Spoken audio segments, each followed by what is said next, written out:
नमस्कार, जोहार। मैं डॉक्टर मृत्युंजय कोइरी। आज भाषा विज्ञान में हम लोग बात करेंगे। भाषा की उत्पत्ति भाषा की उत्पत्ति कैसे हुआ, इस विषय पर हम लोग चर्चा करेंगे। तो भाषा की उत्पत्ति, अब देखेंगे, यह विषय अत्यंत उलझा हुआ है। इस विषय में विद्वानों ने जो विचार प्रस्तुत किए हैं वो अपूर्ण और अनिर्णयात्मक हैं। अधिकांश विचार एकांगी आपको मिलेंगे। केवल एक मत को मानने से भाषा की उत्पत्ति की समस्या का हल नहीं हो सकता है, क्योंकि कुछ विचार पूर्णतया त्रुटिपूर्ण है और कुछ अंशतः कुछ विद्वानों में प्रस्तावित मतों का संक्षिप्त विवरण आपको मिलते हैं। लेकिन अब ये देखेंगे कि भाषा की उत्पत्ति के लिए दो बातें अनिवार्य हैं। वाग्यंत्र से जो ध्वनि है या वर्णों का उच्चारण की जो क्षमता जो प्राप्त करना, या उच्चारित ध्वनि का अर्थ के साथ संबंध स्थापित करने का जो प्रयास है। अब देखेंगे, प्रथम बात यह है कि सभी पशु पक्षियों एवं अन्य जीवों में जो प्राप्त होती है, उनके पास ध्वनि यंत्र मुंह है। उसके द्वारा वे कुछ न कुछ ध्वनि उत्पन्न करके अपना अभिप्राय प्रकट करते, जैसे कि काँव काँव, ची ची, भों भों, माऊ माऊ आदि ऐसे ही शब्द हैं जो पशु पक्षियों में स्पष्ट उच्चारण या व्यक्त वाक्य का अभाव है। तो मनुष्य ने सर्वप्रथम शब्द और अर्थ का जो संबंध कैसे स्थापित किया, इस बात का भी उत्तर ही एक जिज्ञासा का विषय बन जाता है। एक बार शब्द और अर्थ के संबंध की जो प्रक्रिया प्रारंभ होने पर आगे के लिए प्रक्रिया स्वयं चल पड़ती है। तो हम लोग देखते हैं कि भाषा की जो उत्पत्ति है, इसमें जो निम्न बिंदु आपको मिलेंगे, जो अलग अलग जो है विचारधाराएं आपको देखेंगे अलग अलग विद्वानों ने। क्योंकि भाषा का मूल, अब देख सकते हैं कि भाषा विज्ञान इस दिशा में अपनी असमर्थता प्रकट करता है। यह दर्शन, मानव विज्ञान या समाज विज्ञान का विषय हो सकता है। लेकिन यहाँ आप देख सकते हैं कि किस तरह से जो यह विषय सामान्य लोकप्रियता का है, क्योंकि इसमें जो अलग अलग प्रस्तावित सिद्धांत है, उन सिद्धांतों का उल्लेख हम लोग करते हैं। पहला सिद्धांत की बात यदि हम लोग करें तो दिव्य उत्पत्ति। जो आप इसको दिव्य उत्पत्ति को आप कह सकते हैं कि डिवाइन सिद्धांत या दिव्य उत्पत्ति सिद्धांत। तो इस सिद्धांत की हम लोग बात करते हैं कि यह सबसे प्राचीन मत है। और इस मत का जो कथन है वो किस प्रकार परमात्मा ने जो मानव की सृष्टि की, उसी प्रकार मानव के लिए एक परिष्कृत भाषा भी दी। इस मत में आप देखेंगे प्रत्येक कार्य के मूल में देवीय शक्ति की जो सत्ता मानी जाती है, उस देवीय शक्ति ने ही सृष्टि के प्रारंभ में ही वेदों का ज्ञान दिया, जिससे मानव अपना कार्यकलाप चला सका। इस प्रकार अब वैदिक संस्कृत भाषा मूल भाषा के रूप में प्राप्त हुई, जिसे देववाणी कही जाती है संस्कृत को। वेद, उपनिषद, दर्शन ग्रंथ और स्मृतियों में अनेक प्रमाण इस विषय में आपको प्राप्त होते हैं। अब देख सकते हैं, जब भारतीय काव्य शास्त्र की आप बात करेंगे तो काव्य हेतु की बात करेंगे, काव्य लिखने की जो शक्ति की बात करेंगे, कैसे जो है काव्य लिखा जाता है, उसकी यदि आप बात करेंगे तो वहाँ भी आपको कहीं न कहीं जो एक प्रतिभा की जो बात होती है, तो प्रतिभा जो शक्ति जो ईश्वरीय प्रदत्त होता है। क्योंकि सूर की बात करें, जो अंध कवि हैं, जो कुछ भी नहीं दिखता वो कृष्ण के उस बाल्य छवि का जो वर्णन करते हैं, ये कहीं न कहीं दिव्य उत्पत्ति ही हम लोग मानते हैं। उसी दृष्टिकोण से भाषा की उत्पत्ति को भी माना जाता है। लेकिन अब देखेंगे कि जो दिव्य उत्पत्ति का जो समर्थन कुछ भाषा वैज्ञानिक करते हैं, कुछ विद्वान इसको करते हैं, कुछ इसको कहते हैं कि नहीं।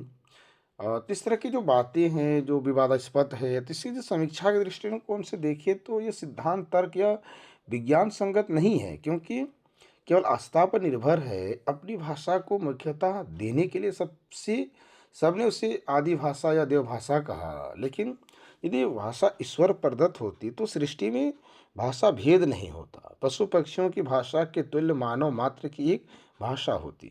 लेकिन हम अलग अलग जो है भाषाएं आपको मिलेंगे। तो इसलिए यह भी उतना प्रामाणिक नहीं होता है, क्योंकि भाषा ईश्वरीय देन होती तो वो जन्म से ही मनुष्य को प्राप्त हो जाती और उसे समाज से सीखने की आवश्यकता नहीं होती, परंतु ऐसा नहीं देखा जा सकता है। ईश्वर प्रदत्त होती तो वह पूर्ण विकसित होती, उसमें विकास संभव नहीं था। भाषा में विकास, परिवर्तन, परिवर्धन दिखाई देता है तो ईश्वरीय नहीं माना जा सकता, इसलिए इसको ईश्वरीय नहीं मानते हैं। तो हम लोग आगे बढ़ते हैं दूसरे सिद्धांत की ओर। संकेत सिद्धांत की हम लोग बात करते हैं। तो संकेत सिद्धांत जिसको कह सकते हैं कि सिंबल, तो सिंबल थ्योरी की तरह हम लोग बढ़ती सिद्धांत को निर्णयवाद या निर्णय सिद्धांत, स्वीकारवाद आदि नामों से भी इसे जाना जाता है। इस मत के प्रवर्तक के रूप में 18वीं शताब्दी में आप देखेंगे कि प्रसिद्ध जो फ्रेंच विचारक रूसो हैं, इसके प्रवर्तक के रूप में इसका अभिप्राय यही है कि जो मनुष्य जो है पशु आदि के तुल्य सिर हिलाना या आदि जो आंगिक संकेतों से, जो अंगों के इशारे से जो अपना अभिप्राय स्पष्ट करता है, बाद में आप देखेंगे इन संकेतों से काम नहीं चलता है। यहाँ पे आप देखेंगे जो संकेत, जो सिंबल आप देखेंगे जिस तरह से, अब बच्चे देखिए क्लास में किस तरह से जब समझते हैं तो सर हिलाना या सर को घुमाना, हाँ या ना का जो प्रतीक होता है, या कोई गूंगा या बहरा होता है उनसे आप वार्तालाप करते हैं, तो ये संकेत से, जो सिंबल से या इंगित से, हम इसको इंगित में बाद में हम लोग देखेंगे, तो ये संकेत जो होता है, एक संकेत किसी को सामाजिक समझौता समझा जा सकता है। तो यहाँ इन चीज़ों को देखने की आवश्यकता होती है। इसमें आप देखेंगे किस तरह से जो आंगिक संकेतों से अपना अभिप्राय स्पष्ट करता है, बाद में इन संकेतों से काम नहीं चलता है। और उनमें एक सभा की और निर्णय किया कि इन इन वस्तुओं के लिए ये नाम निर्धारित किए जाते हैं। इसको सामाजिक समझौता भी कह सकते हैं, जो सुविधाजनक संकेत के लिए प्रस्तुत किया जाता है, जो कुछ राय मशवरा की जाती है, इसके लिए ये होना चाहिए संकेत, इसके लिए वो संकेत होना चाहिए, तो इसकी बात आप यहाँ देख सकते हैं। लेकिन यहाँ भी इसकी जो समीक्षा हम लोग करें, इस सिद्धांत की जो संकेत सिद्धांत की हम लोग समीक्षा करें, तो बिना भाषा के सभा का आयोजन कैसे हुआ, भाषा के बिना विचार विनिमय कैसे हुआ, विचार विनिमय की क्या भाषा थी, विभिन्न अर्थों के लिए संकेत शब्दों के निर्माण के लिए क्या आधार था, या व्यक्ति विशेष के कथन को सर्वसम्मत मान लिया गया, या सबने अपने सुझाव दिए, अंतिम निर्णय की क्या प्रणाली थी। इस तरह की तमाम जो है प्रश्न उठ सकता है, प्रश्न उठाए जा सकते हैं। यदि भाषा के बिना सभा का आयोजन किया गया तो संकेत निर्माण एवं संकेतों की जो सामाजिक संपुष्टि हो सकती है, तो भाषा की क्या आवश्यकता रह जाती है। इसीलिए भाषा के बिना सभा का आयोजन, विचार विनिमय एवं निर्णय आदि कार्य असंभव है। इसलिए अब कह सकते हैं सिद्धांत भी मान्य नहीं है, क्योंकि अब सभा की जब बात करते हैं, सामाजिक समझौता की बात करते हैं, इसके लिए ये होना चाहिए, वो ये सिंबल है, तो ये सिंबल की बात अब हमारे पास भाषा ही नहीं है, तो फिर ये सभा आयोजित ही नहीं की जा सकती है। तो हम लोग आगे बढ़ते हैं रणन सिद्धांत की ओर। हम लोग देखते हैं कि रण सिद्धांत क्या है, जिसको डिंग डोंग भी हम लोग कहते हैं। तो डिंग डोंग की हम लोग बात करें तो इसमें इसके जो इस सिद्धांत को जो धातु सिद्धांत भी कहा जाता है, अनुकरण सिद्धांत भी कहा जाता है, अनुरणन मूलकतावाद, अनुरणात्मक अनुकरण या डिंग डोंग वाद आदि नामों से इसे जाना जाता है। और इस मत के मूल प्रवर्तक प्लेटो थे, और इसको हेस ने भी बढ़ाया, मैक्स मूलर ने भी इसे व्यवस्थित व्यवस्थित रूप देने का काम किया है। अब देखेंगे कि किस तरह से जो इस रण सिद्धांत की हम लोग बातें करें तो कैसे ये हमारे लिए उपयोगी है। तो आप यहाँ देखेंगे किस तरह से संसार में प्रत्येक वस्तु की अपनी विशिष्ट ध्वनि हुआ करता है, जो किसी वस्तु से आहत होने पर व्यक्त होती है।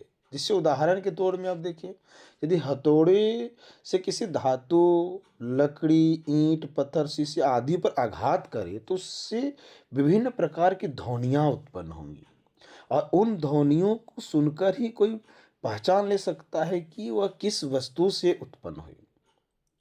परोक्ष में कोई वस्तु गिर जाने पर केवल उसकी आवाज़ से ही हम पहचान लेते हैं कि क्या गिरा। शीशे के गिलास की आवाज़ कांसे के गिलास से भिन्न होती है। लकड़ी टूटने की आवाज़ मिट्टी का गमला फूटने जैसी नहीं होती। तात्पर्य कि प्रत्येक वस्तु की अपनी विशिष्ट ध्वनि होती है जो आघात पड़ने पर सुनाई देती है। इसी ध्वनि को रणन सिद्धांत कहती हैं, जो घर्षण होने से जिसको कह सकते हैं, एक दूसरे से टकराने से जो एक ध्वनि उत्पन्न होती है उसे, और एक मानव मस्तिष्क में जो झनकार सुनाई देती है और नदी की कलकल या नदनद ध्वनि से प्रेरित होकर भी इसका नाम नदी रखा गया। लेकिन इस प्रकार जो गो, अश्व, पर्वत, मनुष्य आदि नाम रखे गए, इसी प्रकार अब देखेंगे किस तरह से उसका नामकरण भी होता चला गया। तो पुरानी धातुओं से ही बाद में नए शब्दों की रचना भी होती रही। तो इस सिद्धांत की यदि हम समीक्षा करें तो इस सिद्धांत पर विचार करने पर इतना दोष था कि स्वयं प्रोफेसर मैक्स मुलर ने इस बात को छोड़ दिया था। डिंग डोंग घंटे की ध्वनि को कहते हैं, घंटे की झनकार के आधार पर इसका यह नाम पड़ा। लेकिन इस सिद्धांत में 400 या 500 मूल धातु या मूल शब्द स्वीकार किए गए, अतः इस धातु सिद्धांत भी कहा जाता है। और इस बात का कोई प्रमाण नहीं है कि किसी वस्तु को देखकर क्या ध्वनि मस्तिष्क में झंकृत होती है। प्रत्येक व्यक्ति के मस्तिष्क पर में पृथक ध्वनियाँ झंकृत हो सकती हैं और एक वस्तु के अनेक नाम पड़ेंगे। इसी प्रकार आप यहाँ पे कुछ जो है बाधाएं आप देख सकते हैं, क्योंकि आदिम मानव में शब्द या धातु के निर्माण की जो शक्ति थी वो बाद में नष्ट हो गई। यह अत्यंत अवैज्ञानिक कल्पना है।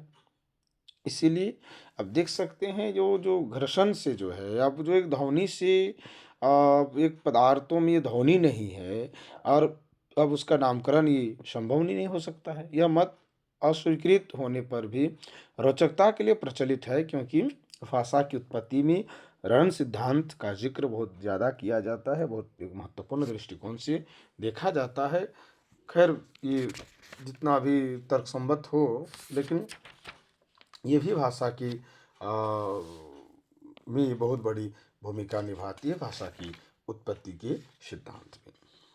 अगले हम लोग आगे बढ़ते हैं, हम लोग देखते हैं अगला सिद्धांत है अनुकरण सिद्धांत।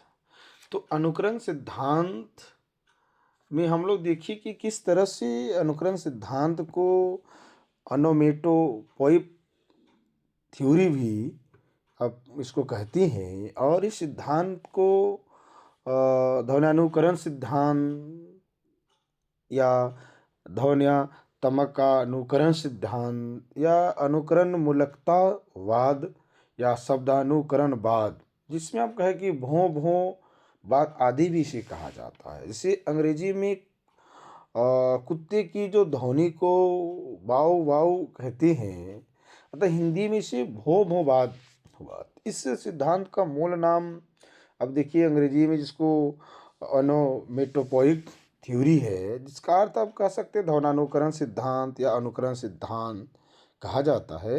तो आप इस सिद्धांत में आपको देखने की आवश्यकता है कि किस तरह से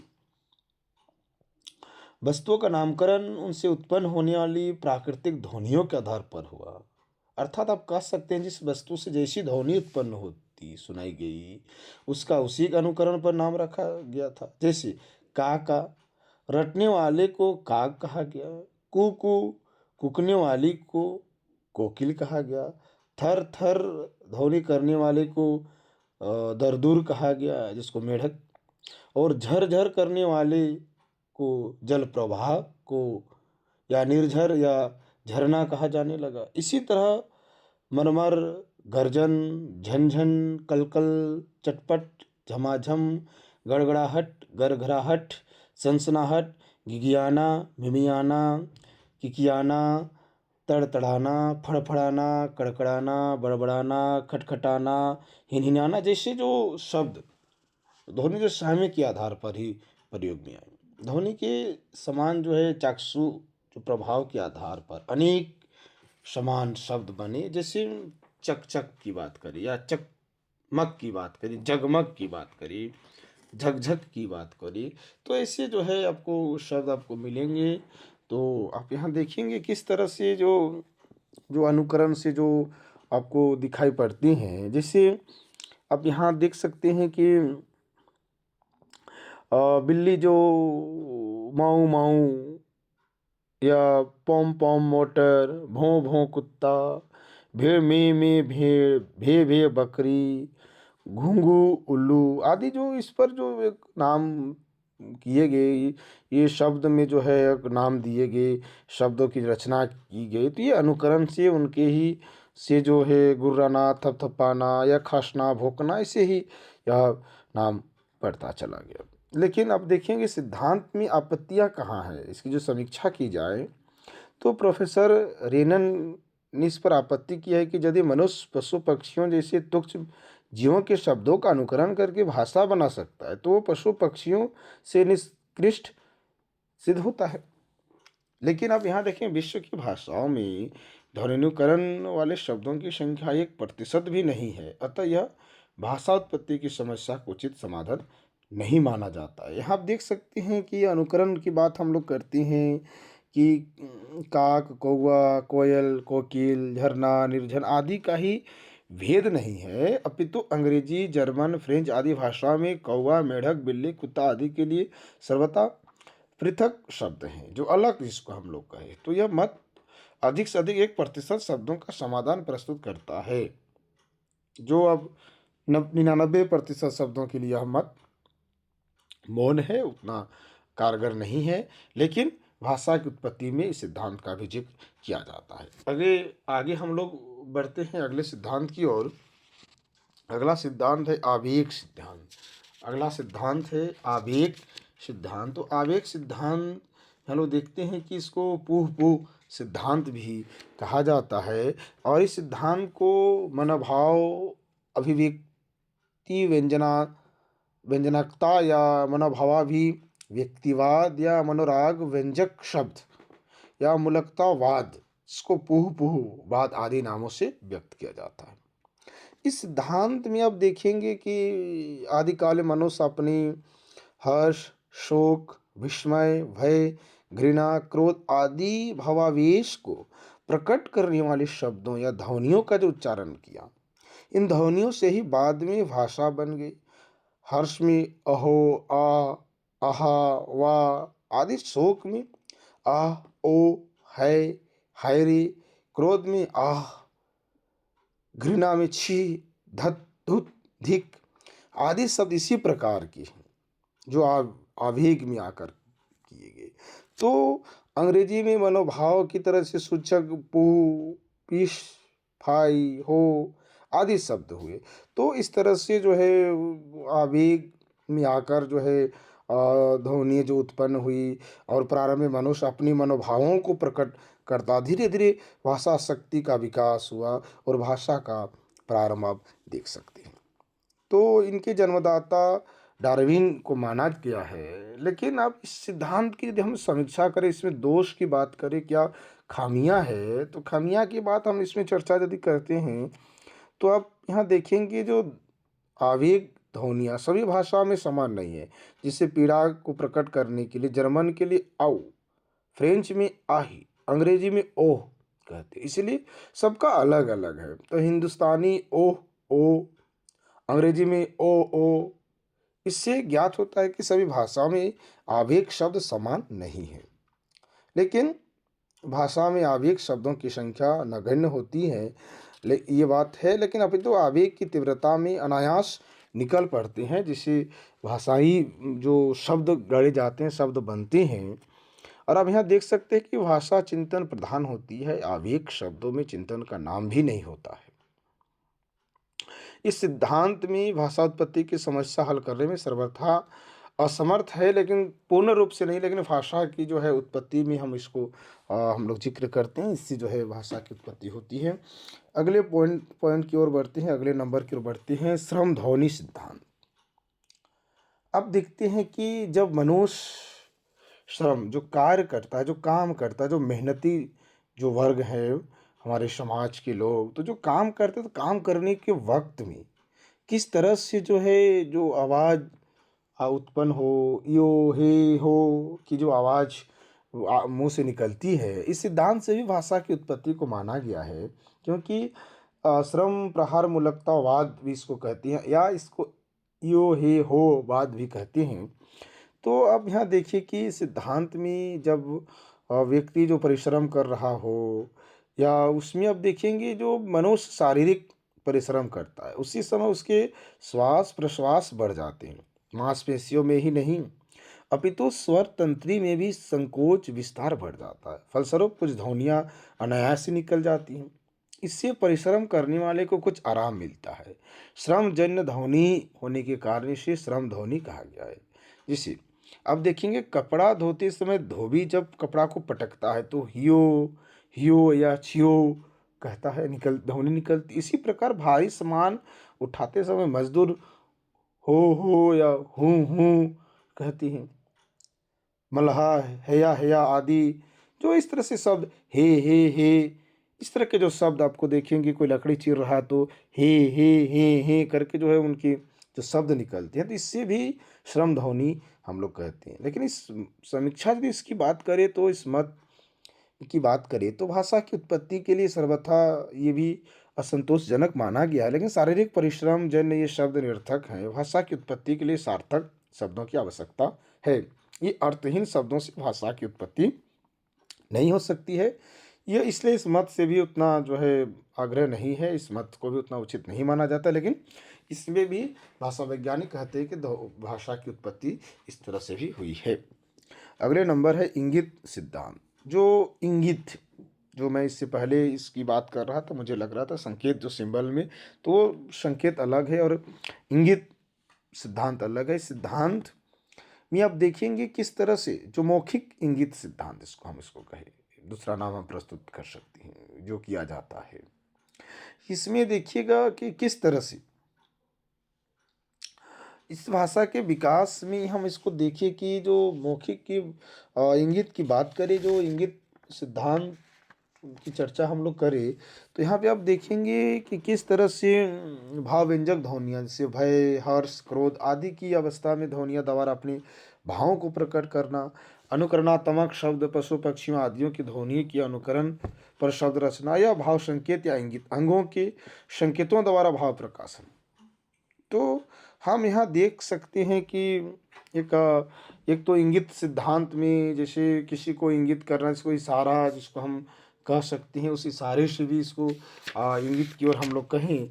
और यहाँ पे आप देखेंगे तो किस तरह से इस मानव में जो है अपनी आंगिक चेष्टाओं का ही वाणी के द्वारा किस तरह से अनुकरण किया। और इसमें आप देखेंगे कि अ, उससे भाषा बनी। जैसे पानी पीने के समय होठों के बिल्ली और सांस अंदर खींचने पर पा जैसी ध्वनि हुई, इसलिए पा का अर्थ पीना हुआ। इसी प्रकार पीने के समय सर या सरब ध्वनि को लेकर शरबत शब्द बना। इसी प्रकार अनेक शब्द बनाए गए, ऐसा कहा जाता है। लेकिन इस सिद्धांत की सराहनीय है, लेकिन ये अपनी अनुकरण पर शब्द रचना हास्यास्पद भी है, क्योंकि दूसरे के अनुकरण पर शब्द रचना मान्य हो सकती है। इस प्रकार की बातें यहाँ की जाती है। इंगित से भाषात्पत्ति मानने पर पशु पक्षियों की भाषा भी विकसित रूप में होती, इसमें भी विकास दृष्टिगोचर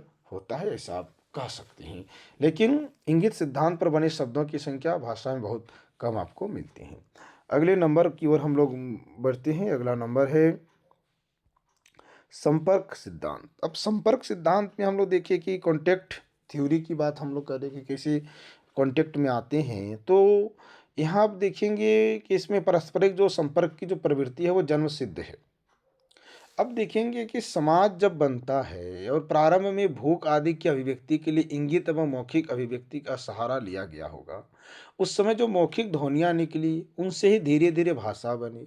पहले यह संपर्क भावों के लिए स्तर पर रहा होगा, बाद में विकास होने पर विचार के स्तर पर हुआ होगा, लेकिन संपर्क ध्वनि विकास संसूचक ध्वनि से होता है। इसमें हल्ला करना, पुकारना आदि सम्मिलित होते हैं। तो इसीलिए आप कह सकते हैं कि प्रारंभिक शब्दों का संबंध क्रिया से ही रहा होगा, क्योंकि जैसे माँ का अर्थ होगा, माँ मतलब दूध दो या पानी दो। जैसे बच्चे जो होते हैं घर में, जो छोटे छोटे बच्चे होते हैं, आप देखेंगे माँ को माँ माँ करके जब पुकारती हैं, तो कहीं ना कहीं उसका मतलब यही माँ समझती, या तो उनको भूख लगी होगी, या तो वो पानी पीना चाह रहा हो, या तो फिर दूध पीना चाह रहा हो, इसलिए उसका मतलब वो सोचते हैं कि माँ दूध दो या फिर पानी दो। बाद में छोटे वाक्य बने होंगे और विचार के स्तर पर ये संपर्क बढ़ने से भाषा का विकास हुआ। अब हम लोग आगे बढ़ते हैं संगीत सिद्धांत की ओर। तो संगीत सिद्धांत, इसको सिंग सॉन्ग थ्योरी भी हम लोग कहे, जिसमें आप संगीत की बात करते हैं, जिसको अब जो है संगीत में किस तरह से आप देखेंगे, जो लोग पहले आदि मानव भावुक एवं संगीत प्रिय रहा होगा, और वो रिक्त समय में, जो खाली समय में कुछ गुनगुनाता रहा होगा, उसकी गुनगुनाने की जो निरर्थक ध्वनियाँ धीरे धीरे वस्तुओं से संबंध हो गई, और वे सार्थक हो गई। प्रेम, शोक, दुख, हर्ष आदि के अवसर पर उच्चरित ये ध्वनियाँ सार्थक शब्द बनी और भाषा की उत्पत्ति हुई। तो भाषा में इसकी भूमिका रही। अब हम देखेंगे किस तरह से आगे जो प्रत्येक सिद्धांत की ओर हम लोग बात करेंगे। तो प्रत्येक सिद्धांत में ये देखते हैं कि किस प्रकार से भाषा विज्ञान में ऐसे शब्दों को नर्सरी शब्द भी कहती हैं। माता, पिता, भाई, बहन आदि से संबंध जो होते हैं, इनमें अधिकांश अब देखेंगे प्रारंभिक ध्वनियाँ अष्ट होती है। अतः अधिकांश भाषाओं में माता, पिता, भाई आदि के वाचक शब्द प वर्ग से प्राप्त होते हैं। जैसे हिंदी में माता, पिता, भाई, बाबा, माँ, मम्मी आदि, अंग्रेजी में मदर, फादर, ब्रदर आदि। तो इस तरह से आप यहाँ देखेंगे कि जो प्रत्येक सिद्धांत मूलतः भाषा के प्रारंभिक शब्दों की व्याख्या करता है। भाषा में प्रारंभ में नर्सरी शब्द आए, इसमें कोई संदेह नहीं है। यह सिद्धांत स्थूल अर्थ के बोधक शब्दों की उत्पत्ति बताता है, सूक्ष्म अर्थ के बोधक शब्दों की उत्पत्ति बताने में कहीं ना कहीं असमर्थ है। लेकिन इसमें आप देखेंगे कि सामान्य रूप से जो स्वयं में जो मिलते हैं, या अन्य किसी सामान्य संबंध से किसी शब्द को किसी अर्थ से संबंध हो जाता है, और वह शब्द उस अर्थ का प्रतीक हो जाता है। तो इस प्रकार से भी भाषा की उत्पत्ति होती है। इससे पहले हम लोग समन्वय सिद्धांत पर चर्चा करें, उसके पहले हम लोग जो है करना चाहते हैं कि टाटा सिद्धांत की बात हम लोग करें। टाटा जिसको कहे कि सिद्धांत, यह सिद्धांत भी बहुत कुछ इंगित सिद्धांत जैसा ही है, क्योंकि इसके अनुसार आरंभ में मनुष्य काम करते समय अपने अंगों की गति का जो अनुकरण या उच्चारण अवयवों से करता है। इस क्रम में कुछ ध्वनियों ध्वनियों या की जो सेंगों से या शब्दों का उच्चारण अनजाने में ही हो जाता था। इन्हीं ध्वनियाँ या ध्वनि संयोग से बाद में भाषा का जो विकास होगा, ऐसा ही इस सिद्धांत के समर्थकों का मानना है। जो टाटा, जिसमें आप देखेंगे कि टाटा सिद्धांत को स्वीकार्यता पर लागू होती है, लेकिन अंगों की गति का जो अनुकरण करते हुए ध्वनि या शब्दों की उत्पत्ति, फिर उससे भाषा का जो विकास कल्पना के विलास के अतिरिक्त और कुछ नहीं है, आप यहाँ कह सकते हैं। इसके बाद हम लोग देखते हैं अगला है प्रकृति सिद्धांत। तो प्रकृति सिद्धांत की बात करें हम लोग, जो नेचर सिद्धांत जिसको हम लोग कहते हैं, प्रकृति ने जिस प्रकार मनुष्य को उत्पन्न किया, उसी प्रकार उसकी भाषा को भी उत्पन्न किया। यह मान्यता जर्मन विद्वान हर्डर की भी थी। इसलिए आप देख सकते हैं सिद्धांत का नाम प्रकृति सिद्धांत भी रखा गया, क्योंकि मनुष्य ने जब दो पैरों से चलना सीखा, तब उसके हाथ अन्य कार्यों के लिए मुक्त हो गए। जब हाथ भी नाना प्रकार के कार्यों में व्यस्त रहने लगे, तो भावा अभिव्यक्ति के लिए जो, अब देखिए, वांग्यों से काम लिया गया, या भोजन करने के अतिरिक्त मुंह को और कोई काम ना था, नहीं था उसे। ऐसी स्थिति में संकेत के बोझ से हाथों को मुक्त करने के लिए जो ध्वनि संकेतों का जो भार संभाल लिया। तो इस प्रकार मनुष्य के विकास के साथ स्वाभाविक रूप से भाषा का भी विकास हुआ। जैसे-जैसे मनुष्यों का विकास हुआ वैसे ही भाषाओं का भी विकास हुआ। ये नेचर है, एक प्रकृति है जिसको कह सकते हैं। और एक कहा गया है कि प्रतिभा सिद्धांत। तो प्रतिभा सिद्धांत की बात करें तो ये सिद्धांत के संस्थापक आचार्य भर्तृहरि हैं। अ, भर्तृहरि हैं, तो ये कह सकते हैं वाक्य पद्य में भर्तृहरि ने जो प्रतिभा को विश्व की आत्मा माना और उसे सर्वशक्ति संपन्न भी बताया। ये प्रतिभा को महत्व देते हैं। इस सिद्धांत में आप देखेंगे किस तरह से संपर्क सिद्धांत या प्रतीक सिद्धांत या समन्वय सिद्धांत की बात भी करते हैं। मैं समन्वय सिद्धांत की बात मैं आपके सामने रख रहा हूँ। ये जो समन्वय सिद्धांत है, अब कह सकते हैं कि जो समन्वय सिद्धांत, इस सिद्धांत के समर्थक एवं प्रवर्तक प्रसिद्ध भाषा शास्त्री हेनरी स्वीट इसके प्रवर्तक हैं। और आप देखेंगे कि उनमें कोई नया सिद्धांत प्रस्तुत करने की जो अपेक्षा वो सर्व सिद्धांत संकलन को अधिक उपयुक्त समझता है। उनका कथन है कि यदि उपरोक्त सिद्धांतों में से आवश्यक सिद्धांतों को एकत्र कर लिया जाए तो भाषा की उत्पत्ति की समस्या बहुत कुछ हल हो जाती है। क्योंकि आप देखेंगे प्रोफेसर स्वीट के मतानुसार भाषा का प्रारंभ अनुरणात्मक भावाभिव्यंजक और प्रतीक शब्दों से है। तो इन्होंने उसके साथ उपचार प्रयोग को भी स्थान दिया।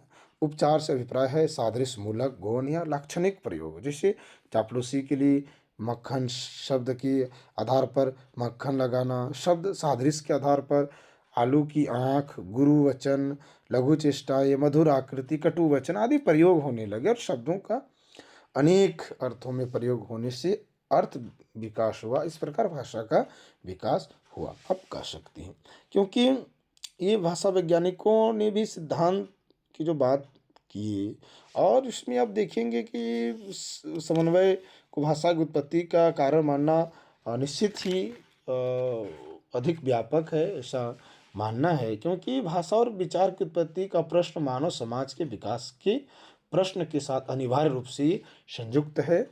अब देखेंगे यदि प्रोफेसर स्वीट ने प्रारंभ शब्दों को 3 भागों में बाँटा कि अनुकरणात्मक, जैसे बिल्ली माऊ म्याऊँ या कोयल कू कू, कौवा का काक, उल्लू घू घू आदि जो है। और मनोभावी व्यंजक जिसको हम लोग कहते हैं कि हा हो धीक छी, जो अपने के मन में जो अभिव्यंजना आती है। और प्रतीकात्मक जो सिंबॉलिक जिसको हम कहें, जैसे नर्सरी शब्द से जो ये लेते हैं, तो ये जो प्रारंभिक शब्द है, जो प्रतीक के रूप में जो शब्द हैं, तो इस तरह से भाषा की जो उत्पत्ति को हम लोग देखेंगे। और भाषा की उत्पत्ति इसी दृष्टिकोण से माना गया है और भाषा की उत्पत्ति ऐसे ही होती है। तो भाषा की उत्पत्ति में जो जितने भी अब दिख रहे हैं जो सिद्धांत है, दिव्य उत्पत्ति सिद्धांत हो, संकेत सिद्धांत हो, रणन सिद्धांत हो, अनुकरण सिद्धांत हो, आवेग सिद्धांत हो, श्रम ध्वनि सिद्धांत हो, इंगित सिद्धांत हो, संपर्क सिद्धांत हो, संगीत सिद्धांत,